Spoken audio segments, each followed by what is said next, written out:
All right, we are going to start this section of our meeting, which is our study session. I probably need to call the meeting to order again, right?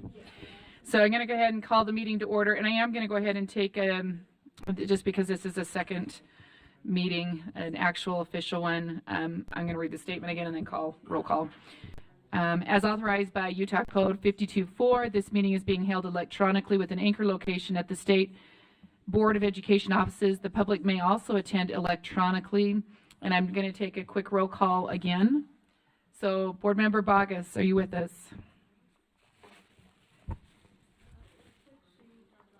Okay, Board Member Booth. Here. Board Member Davis. Here.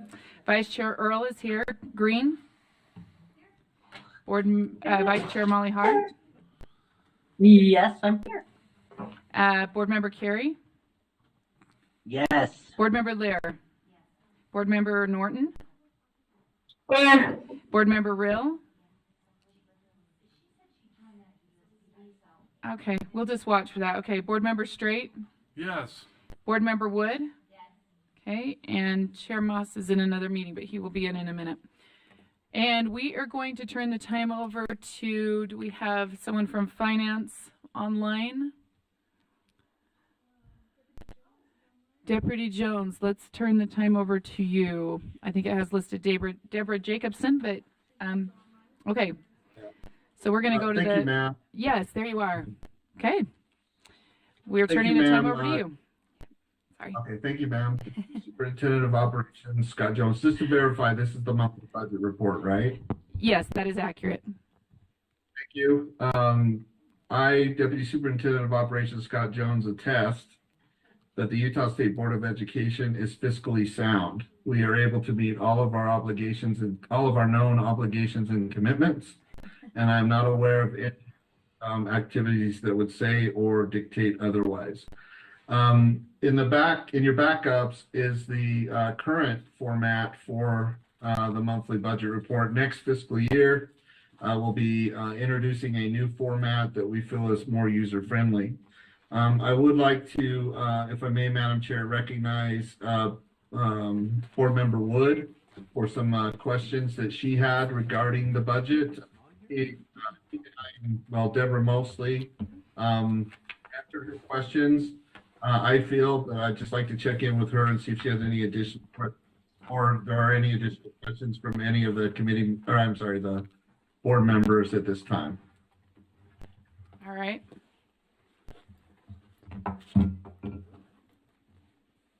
Do we have, so you're asking for questions, or was Deborah going to share if something? there's none, that's fine. Yeah, Okay. if there's none, I can move it Okay. to the discretionary. Is there any questions on the monthly budget? All on our, okay. Very good. I think we can move on. Okay, the discretionary report is in the backups and available for review by both board members and the public. We are current on all of the recent actions by the board related to the fund. I just call attention to one particular project, $50,000 for translation services for the website. We should see some near-term use of those funds because I think Chair Moss had asked me about the status on that, and I checked, and we're getting closer to starting the execution of those funds. I do also want to orient board members and the public to the right-hand column. Those show the specific dates that the board approved particular projects to go forward or to be funded, if you will, from this particular source of funding that the board oversees, manages, and controls. With that, Madam Chair, and subject to any more questions or concerns, I can move on within the monthly budget report. I'm not seeing anyone online with questions with that. No one in here. Okay, I think we're ready. Okay, as part of the monthly budget report, we always provide backups for or updates on the CARES funding, COVID-19 relief funding update. Once a quarter, we do a deeper dive led by Jessica Kerr Jessica is available, is my understanding, online. So, Madam Chair, at your direction, if you'll recognize her, she can provide that more in-depth presentation to the board and public. Yes, that sounds great. We want to have, is it not director, it would be specialist chair, our care, share the care with us, right? Am I doing that right? Okay, Yep. yes, would love Yep. to have you share with us. Thank you. Thank you. Yep. And just again for the public, my name is Jessica Kerr. I am the CARES Education Specialist here at USBE. This is our quarterly update on the COVID-19/CARES and ESSER funding. So the first few slides the board and the public have seen before. I just want to do a brief overview on them. The first slide that you're seeing is our overview of kind of all the grants that are related to COVID under this umbrella. If you want to go to our next slide, this is just kind of how we distributed those funds and kind of the purpose of those funds. Also the deadline on when to use those funds and kind of the number of awards. If we go to our next slide, this is just kind of our ESSER awards in K-12. This is our state reserve and our ESSER funding distribution. 90% went to LEAs, 9.5% went into the state reserve, and 5% for state admin. And if we go to our next slide, we always like to highlight for you that 100% of Utah K-12 COVID-19 relief funds are obligated. We always like to shout that out. We're really proud of that. And if we go to our next slide, it is our last round of funding. Oh. I'm not, you can talk just a little slower if you want to. You're doing great. I just telling you, we're not like have to get through in like 2 minutes. So you're doing great. Okay. Yes, ma'am. Sorry, high school debater. It's hard to break that speed talk in there.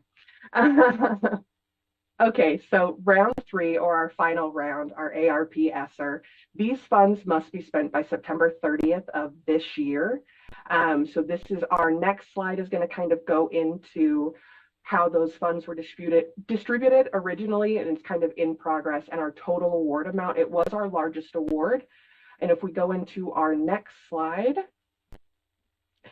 this slide you've seen again, we do see that our LEAs are planning to spend 36% on accelerated learning, which is far above the federal minimum requirements of 20%. And these are just kind of ideas that the funding has been spent on so far. And if we go into our next slide, this is the one we always like to go over, just kind of our spending and our drawdown on it. So for our ARP ESSER 90% base, we see a drawdown on that of 71.49%, which is amazing. And then our ARP ESSER 10% base, we're seeing that at a 74.79%. We love those numbers, and I'm sure as they continue, as we get closer to September, we will see those numbers increase. For our summer and our after school, we're sitting at 48 and 56%. We are sending reminders to make sure that they are spending those funds while they have them available. That way we can get those spent and we don't have to worry about those ones. If we go to our next slide, this is just an additional federal award from the ARP Act. It's our additional ARP EANS. We are working on this one as well. This one will finish up September 30th of this year as well. Next slide, please. This is just our chart to show you kind of the LEA ESSER planned funding by category. This one you've seen before, but we always just like to make sure we highlight it each time so you, the board, and the public can kind of see what our LEAs are doing and doing really well at with these funds. So if we could go to our next slide. Last time I presented to you, we did talk about our FY23 reporting. This one we sent out to LEAs on February 20th of 2024. I originally reported that the LEAs had until April 5th to get those back. I did not think about the spring break schedule, so we did extend that until April 12th so that schools had a little bit more time and LEAs had a little bit more time to get those back.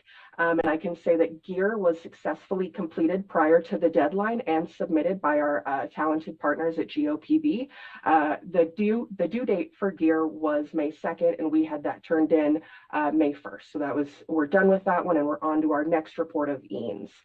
And with that, I will take any questions. Okay. Does anyone have questions they want to ask? I actually have just a couple of them. A number of these funds are going to be exhausted by the end of this school year. Would that be accurate in saying, for example, the end of the summer funds will be exhausted by then, or do we have another year of funding that some of the schools have chosen to use those funds for? So we are planning to apply for ARP late liquidation on these funds, which would give schools the opportunity to have a little additional time to spend those funds. Currently with summer and after school, I do think we'll see those spent down. And I do think for our ARP ESSER 90 and 10% base, we'll see those closer to probably 80%, 85%. But if we get the ARP late liquidation, it'll give schools a little bit more time to spend those funds. So late liquidation would mean that they would have another year, maybe? Is that what that's looking at? It's potentially 18 months. That's okay. determined by the Department of Education. Once we submit our application, they will give us a time frame on what our late liquidation time frame is. Okay. I just had wondered if we got to be getting close on a lot of which you've articulated here, but just wondering if we're actually going to meet that, or if we've got funds that would we return them if they're not exhausted by the due date? I'm just curious. That is my understanding. Okay. Once we close everything out. Okay. Anyways, that's good to know. Do we have other questions? Is there anyone else do we have any questions online? Okay, Chair Moss, you have a question? Quick perennial question. Are we at the point yet where we can start asking folks what they did differently that got them an interesting result? Is that any part of the survey that we've sent out? That is actually in our monitoring visits. One of our questions that we ask in our monitoring visits is kind of a check-in of how are you doing? What can we do to support? And oftentimes that leads into a conversation of what that LEA or school is doing really well. So we are gathering that data. I just don't have anything. It will take me a little bit more time to kind of meet with some of those LEAs and schools to gather a little bit more. Understood. Okay. And I don't know, maybe you can start looking at that, some other people, but if Bright Spots come out because they took, $2 million and said, let's try this, we'd sure love to know about it, right? I think we're at the point now where we're starting to get into lessons learned territory. So if it's possible to make that a regular part of it, that would be great for us as policy folks as we start to look at what to support, what to juice, that kind of thing. Thank you. I will make sure I add that to my presentations going forward. All right. Do we have any other additional questions on this? Okay. I think you're done. Thank you. Thank you so much. Yeah, thank you. Madam Chair, Scott. Yes. We have one more information item in the monthly budget report. It's related to the school land trust report. We're not going to go through the report or present the report. I just want to make sure that board members and the public are aware of its availability in the backups to that particular information item as an integral part of the monthly budget report this year. If there are any questions, I can take those today, or board members or the public can direct questions to myself or Director Plant.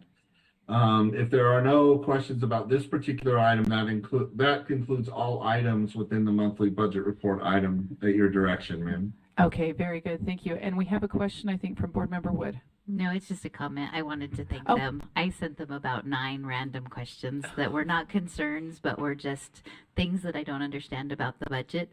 And they pulled me aside at dinner last night and gave me a whole budget class on my own. So I just Well. wanted to thank them for their time. I'm hoping they recorded that so we can all watch it later. Okay, well, thank you. Thank you, staff, for being so, and I would echo that same thing. When I have a question, I can easily get the answers.